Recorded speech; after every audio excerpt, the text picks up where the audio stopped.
Good morning 8 class. हम अपना हिंदी का पार्ट 13 पढ़ रहे थे, कश्मीर से केरल। और ये आपका वीडियो नंबर 3 है, ठीक है। ये आपकी तीसरी वीडियो है। हम अपना चैप्टर कंटिन्यू करेंगे यहाँ से। अभी तक आपने क्या पढ़ा कि किस तरीके से लेखक के मन में इच्छा आती है कि वो कश्मीर की यात्रा करे और एकदम से उसकी वो इच्छा पूरी होने का अवसर उसे मिल जाता है। वो कश्मीर की यात्रा करने के लिए निकल जाता है। रास्ते में जो जो भी क्षेत्र पड़ते हैं उन सबका वो वर्णन करता है, बहुत सारे मनमोहक दृश्य देखता है और बताता है कि उन्हें सबसे अच्छा क्या लगा, किस तरह का अनुभव लेखक ने महसूस किया।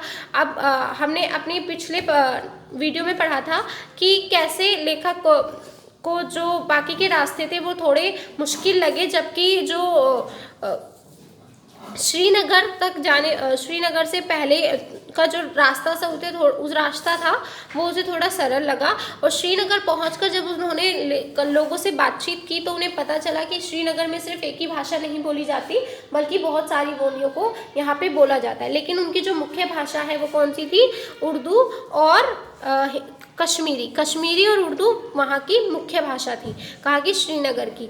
अब हम पढ़ेंगे श्री शंकराचार्य पहाड़ी से, ठीक है। श्री शंकराचार्य पहाड़ी श्रीनगर का सबसे ऊंचा स्थान है, ठीक है। शंकराचार्य पहाड़ी श्रीनगर का सबसे ऊंचा स्थान है, क्योंकि यह मठ और इसकी विशेषता क्या है? यह मठ बहुत पुराना है और जनश्रुति के अनुसार यहाँ का मंदिर पांडव वंश के राजाओं का बनाया हुआ है। यहाँ शिव जी और शंकराचार्य की मूर्तियां हैं और मंदिर तक पहुंचने के लिए सीढ़ियां चढ़नी पड़ती हैं। पहले सड़क से पैदल ही मंदिर तक पहुंच सकते थे, अब मोटर भी वहां पर जा सकती है। इस ऊंचे पहाड़ पर खड़े होकर श्रीनगर का काफी बड़ा हिस्सा दिखाई देता है। तो यहाँ पे लेखक शंकराचार्य पहाड़ी की विशेषता बता रहा है कि जो श्री शंकराचार्य पहाड़ी है वो श्रीनगर का सबसे ऊंचा स्थान है और ये मठ जो है वो बहुत ज़्यादा पुराना है, ऐसा लोगों का मानना है। लोग कहते हैं यहाँ का मंदिर जो है वो पांडव वंश के जो राजा थे उन्होंने बनवाया था। पांडव वंश बहुत पुराना वंश था, तो उन्होंने यहाँ का मंदिर बनवाया, उनके राजाओं ने मंदिर बनवाया। यहाँ शिव जी और शंकराचार्य की मूर्तियाँ हैं और मंदिर में वो पूजी जाती हैं। पहले लोग यहाँ पे केवल सड़क के द्वारा ही शंकराचार्य मंदिर तक पहुँच पाते थे, लेकिन अब जो है मोटर गाड़ी के थ्रू भी वहाँ पर पहुँचा जाता है। और इस ऊंचे पहाड़ पर खड़े होने के बाद आप श्रीनगर का बहुत बड़ा हिस्सा वहाँ से देख सकते हो। तो ये श्री शंकराचार्य पहाड़ी की विशेषता है, ठीक है। श्रीनगर की डल झील, तैरते बाग और उनके चारों ओर की पहाड़ियों के निराले दृश्य बड़े ही मनाहोरी हैं। केरल में जन्मे जगत गुरु शंकराचार्य जी का उत्तर भारतीय सीमा पर इस गौरवपूर्ण पद पर प्रतिष्ठित देखकर मेरा मन गर्व का अनुभव कर रहा था। तो ये अपने आसपास का वातावरण देखकर, इतना सब कुछ देखते हुए जो लेखक हैं उनको बहुत ज़्यादा प्राउड फील हो रहा था, बहुत ज़्यादा खुद को वो भाग्यशाली समझ रहे थे कि उन्हें ऐसा नज़ारा देखने का मौका मिल पाया। पहाड़ी से उतरकर सड़क पर आया तो सामने डल झील में शिकारे हवा के झोंकों से झूम रहे थे। डल झील कश्मीर की जान है, शायर इसकी तारीफ करते नहीं अगाते। छायाकार इसके रंगीन छवियों को भिन्न भिन्न कोणों से अब भी उतारते रहते हैं। तो वो अब जब पहाड़ी से नीचे उतरे तो उन्होंने वहाँ पे डल झील देखी, जो कि काफ़ी ज़्यादा आकर्षक लग रही थी, सुंदर लग रही थी। उसको वो अनुभव कर रहे थे और उन्होंने बताया कि ये डल झील क्यों फेमस है, इसकी क्योंकि वहाँ का जो एक तरीके से कह सकते हैं हम दृश्य है वो बहुत ज़्यादा मनमोहक कर देने वाला दृश्य था। और वो जो डल झील है उसकी शायर भी बहुत ज़्यादा तारीफ करते हैं, जो पेंटर्स होते हैं वो उसकी पेंटिंग्स बनाते हैं। प्रथम दृष्टि पर मेरा मन कहने लगा, कोचिन की विशाल झील के सामने यह कुछ भी नहीं है। जब पहली बार डल झील को उन्होंने देखा तो उन्होंने सोचा कि ये डल झील सुंदर तो है, लेकिन कोचिन की जो विशाल झील है वो इससे भी ज़्यादा सुंदर है। लेकिन पर पहाड़, बर्फ, झील का नौका यात्रा, हाउस बोट आदि अनेक प्रकार के आनंद एक साथ ही एक जगह है मिलते हैं तो कश्मीर में डल झील उसका मुख्य केंद्र है। फिर वो सोचने लगा, लेकिन डल झील इसीलिए ज़्यादातर हम कह सकते हैं महत्वपूर्ण है या ज़्यादा फेमस है, क्योंकि पहाड़ पर, एक तो पहाड़ पर जो बर्फ़ जमी हुई है और आप यहाँ पे झील पर नाव की यात्रा कर सकते हैं, हाउस बोट की यात्रा जो होती है वो उसका आनंद उठा सकते हैं। तो ये सारी चीज़ें आपको अगर कहीं मिलेंगी तो वो डल झील के आसपास ही मिलेंगी, यही उसका मुख्य केंद्र है, डल झील पर ही मिलेंगी। तो इसीलिए डल झील ज़्यादा महत्वपूर्ण और हम कह सकते हैं ज़्यादा आकर्षक हो जाती है। जब हम डल झील पहुँचे तब सांझ हो गई थी, अतएव सैर करने वालों की भीड़ छट चुकी थी। इक्के दुक्के शिकारे ताल गति पर चप्पू मारते भिन्न भिन्न दिशाओं में भटक रहे थे। एक शिकारे का मल्ला हमें घुमाने का तैयार हो गया। सिर पर कश्मीरी टोपी, दुबला पतला तन, छोटी पतली दाढ़ी, साधारण कपड़े। वह दाढ़ मारने लगा और चंद मिनट ही बीते होंगे कि साथियों को आवाज़ दे देकर कुछ बताने लगा। उसका चेहरा थकावट में भी खिल उठा था। अपने मित्र से मुझे मालूम हुआ कि वह ईद का चांद देखने की सूचना दे रहा था। हमें झटपट एक किनारे लगाकर वह बोला, अब मैं ना चलूँगा, नमाज पढ़ूँगा, दूसरे को ले जाइए।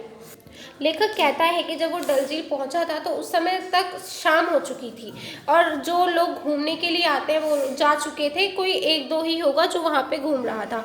और जो लोग चप्पू चलाते यानी कि लोगों को यात्रा कराते हैं नाव में बैठाकर, वो लोग भी अब इतने वहाँ पर नहीं थे। लेकिन एक नाव चलाने वाला जो था उन्हें मान गया था। फिर नाव चलाने वाले का वर्णन बताया उन्होंने कि वो कैसा था कि उसने कश्मीरी टोपी पहनी हुई थी, दुबला पतला तन था, छोटी पतली दाढ़ी रखी हुई थी और साधारण कपड़े पहना हुआ था। जब वो उस नाव में बैठे तो कुछ मिनट घूमने के बाद उसने आवाज़ लगाना शुरू किया। पहले लेखक सोचने लगा आखिरकार ये आवाज़ किसको दे रहा है। बाद में पता चला कि वो सबको सूचना दे रहा था कि ईद का चांद देखने के लिए। और उसने फिर एक जगह किनारे पर नाव लगाकर बोला कि अब मेरा जो समय है नमाज पढ़ने का हो गया है तो मैं नहीं जा पाऊँगा आपको घुमाने के लिए, इसीलिए आप एक काम कीजिए, दूसरे नाव वालों को ढूंढ लीजिए। तो उसने ये अपनी नाव लगाने के बाद बोला। नए शिकारे का मल्ला, इन्हें शिकारे कहा जाता है, जो इस तरह की यात्रा करवाते हैं शिकारे कहलाते हैं। नए शिकारे का मल्ला यूसुफ किशोर था, यानी कि उन्हें दूसरी नाव, लेखक को दूसरी नाव मिल चुकी थी घूमने के लिए और उसका जो नाव चलाने वाला था वो था यूसुफ। उसके हाथ बड़ी फुर्ती से चप्पू चला रहे थे। मेरे साथी भी साथ दे रहे थे। मौज में मल्ला के गले से सुरीली आवाज़ आने लगी। ठेठ कश्मीरी लोकगीत और ठेठ देहाती को दो चार पंक्तियां ही थी, उन्हीं को बार बार दोहरा रहा था। कश्मीर की मिट्टी में ही प्यार मोहब्बत की महक है। वहाँ की प्रकृति ने जिस प्रकार मिठास और मोहक रंग सेब और केसर में भर दिए हैं, उसी प्रकार की मिठास और रंग यहाँ के किशोर और किशोरियों को भी दिल खोलकर प्रदान किए हैं। लेखक यहाँ कहना चाहता है कि जब उसने दूसरा शिकार किया जिसमें वो बैठा और जो किशोर उसका चालक था, एक तरीके से हम कह सकते हैं यूसुफ, उसके जो हाथ थे बहुत तेज़ी से नाव को चला रहे थे। नाव चलाते चलाते वो बहुत ज़्यादा इंजॉय कर रहे थे। वो गाना भी गाने लगा था और कश्मीरी जो लोकगीत होता है ठेठ, उसके बारे में वो गाने लगा। दो चार पंक्तियाँ थी, उन्हीं को बार बार रिपीट किए जा रहा था, बार बार उन्हीं को गाया जा रहा था, बट बहुत मीठा गा रहा था। तो लेखक और उसके मित्र जो भी थे उसके साथ, वो सभी उस चीज़ का आनंद उठाने लगे। फिर लेखक को ये समझ आया कि यहाँ कश्मीर के लोगों की, कश्मीर की मिट्टी में इतने प्यार मोहब्बत है, तो जो लोग यहाँ आते हैं घूमने के लिए, जो लोग यहाँ रहते हैं, वो सब मिलजुल कर रहते हैं, एक दूसरे में प्यार मोहब्बत से रहते हैं। और यहाँ की सिर्फ केसर और सेब ही इतने फेमस नहीं है, बल्कि लोगों में भी यहाँ पर प्रेम से बात करने की भावना है। ऐसा नहीं है कि आपके साथ कोई बुरी तरीके से पेश आ रहा है या आपको ये सोच रहा है कि आप दूसरे राज्य से आए तो वो सही से बात नहीं करेगा। नहीं, ऐसा नहीं है। आप अगर वहाँ जाओगे तो आपको भी वो लोग उतना ही प्रेम और स्नेह देंगे। तो इस तरीके से लेखक अपने इस पूरी यात्रा का वर्णन करते हुए अनुभवों को बताता है और हमारा ये चैप्टर अब यहीं ख़त्म होता है। ठीक है, ये चैप्टर लिखा गया है विश्वनाथ अय्यर द्वारा। तो इन्होंने इस चैप्टर को लिखा और इसके बारे में अपने अनुभवों को बताया। बाकी इसके क्वेश्चन आंसर्स आप अपनी नोटबुक में कर लेना। और अगले चैप्टर को, अगले पार्ट को हम नेक्स्ट वीडियो में पढ़ेंगे।